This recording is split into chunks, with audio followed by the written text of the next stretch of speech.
Good morning guys! Ngayon tuturuan ko na kayo kung paano mag-animate na kagaya nitong nakikita nyo sa screen. Part 1 pa lang to, pero ito ang pinaka-importante sa pag-animate na gagawin natin.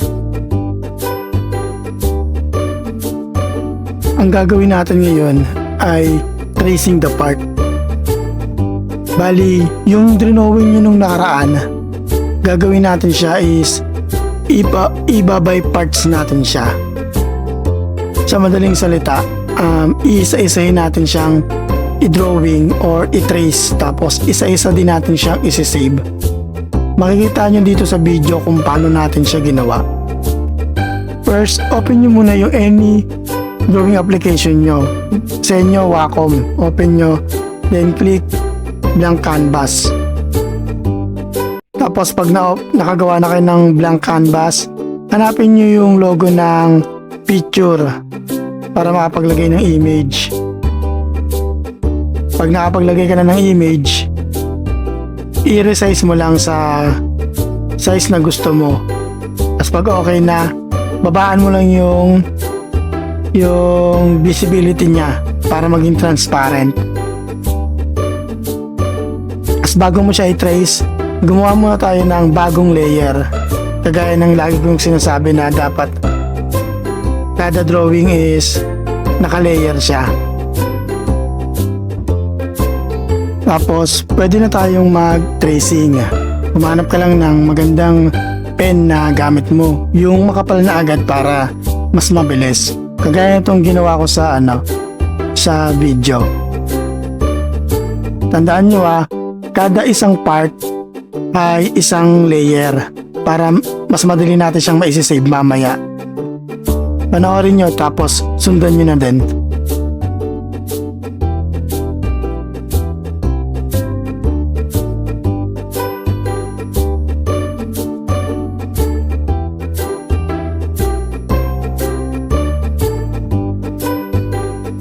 Tapos makikita nyo dito sa video na ang ginagawa ko, pag natatapos ko na yung isang part, ina-hide ko muna yung pinaka-layer para hindi ako malilito.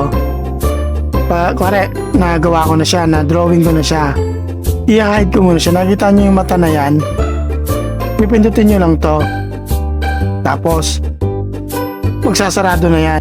Tapos sa bagong layer, doon nyo na ito-drawing yung isa pang part. Tandaan nyo kada part, isang layer siya.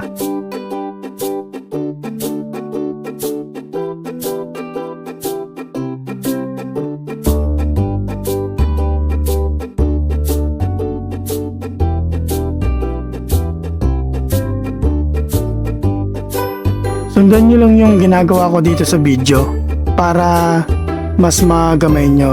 Kaya ako kayo tinuturuan nung nakaraan sa tamang pag-guhit para mas mabilis nyong magagawa to. Pagbabay parts ng karakter nyo. Nakita nyo rin kasi dito yung kung paano natin ginawa yung paa, yung katawan niya, yung ulo, tapos kahit ultimo yung tenga niya, ibabay parts natin yan at yung buntot. Sundan nyo na lang para hindi kayo ganong mahirapan.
Pag nakumpleto na natin yung mga parts niya, dadako na tayo ngayon sa pagkukulay. Tuturuan ko kayo ng mas madaling pagkulay gamit ang bucket item o fill item sa pagkukulay niya. First, i-click nyo yung pinaka main image natin.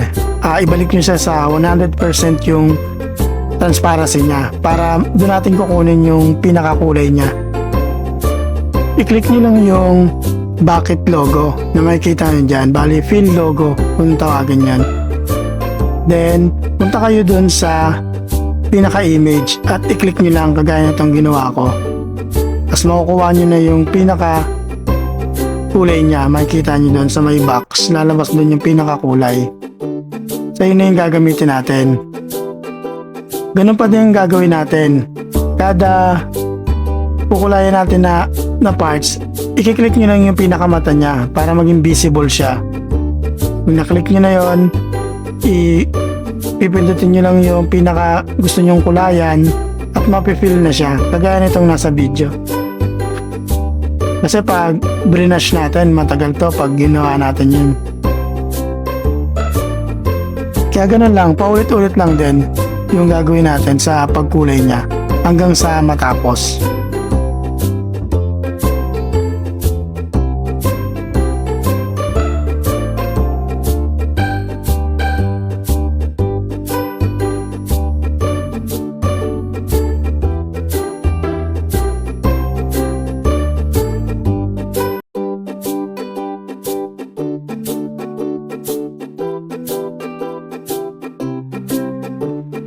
Pag natapos nyo na yung pinaka-final niya, konting details na lang yan kagaya ng gagawin natin dito sa video. Lalagyan natin ng mga highlights. Kayo, depende kung gusto nyo pang lagyan ng ibang detalye or kung ano man, pwede rin yan. Kasi para pagpapagalawin na natin siya, ayun na mismo yung gagamitin natin. Check nyo lang dito sa video yung gagawin natin na pagdi-details para mas masundan nyo pa.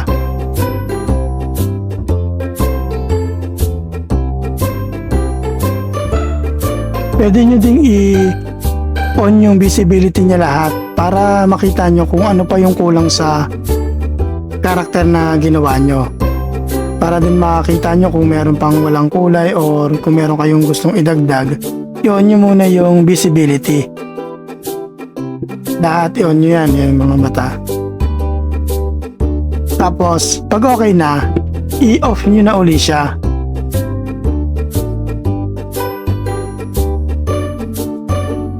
Tapos, one by one, i-click natin siya na i-on natin yung visibility. Pagka-on ng visibility, save natin. Tapos, yung pagka-save natin, may choices doon. Ang pipiliin lagi natin yung PNG na without background, transparent ang background. Ayun ang pipiliin natin. Para pag nilagay natin siya sa clip, wala na siyang background. Rekta na siya na pinaka-drawing lang. Sundan nyo na lang yung gagawin ko dito sa video para mas madali.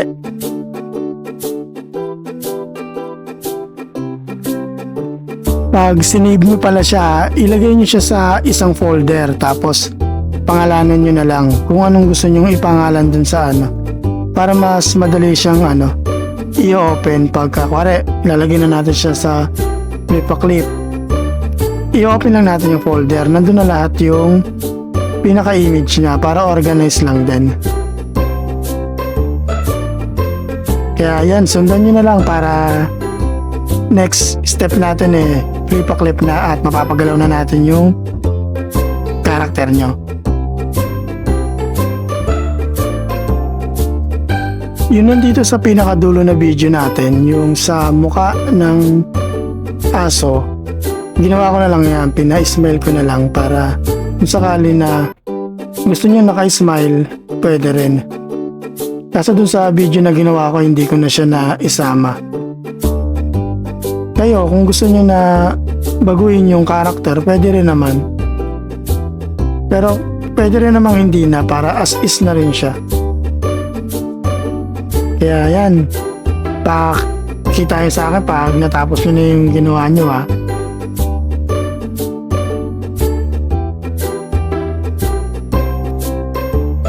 Pag natapos nyo nang i-save lahat, proceed na tayo sa paglagay natin sa clip. Medyo matagal gawin to kasi layer by layer din ang gagawin natin dito. Kada galaw niya is layer ang mangyayari. Bari frame ang tawag na doon sa animation.